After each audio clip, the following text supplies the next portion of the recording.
Hello everyone, it's Red Saber here from Saber C++, and today we're starting a series on creating games for the 8BitCade XL. It's a great way to learn programming and combine game design with electronics. What is the 8BitCade XL? It's a simple Arduino-based micro arcade you can purchase and build. I won't be going through the actual assembly as the creators of the 8BitCade have a great video on it, which I've linked to in the description.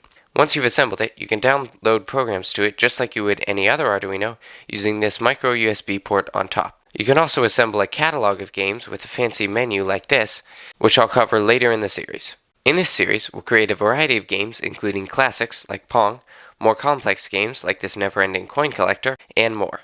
If you have any ideas, let me know in the comments below. Now, let's get set up. We'll need to download a library that will contain the information about the Arduino system, which is the operating system used by our mini arcade.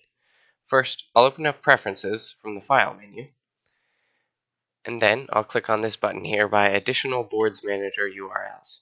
If it's empty, you can simply copy in the long URL in the description labeled Library Manager URL and paste it here.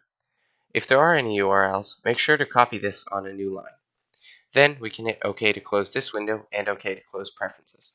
Now that we've told the IDE where to look for the 8BitCade content, we can download the associated libraries by going to the Board Manager, which is the second to top option here, searching Arduino, and installing the Arduino Homemade Package by Mr. Blinky. To include the library, we can simply type #include arduino2.h up at the top.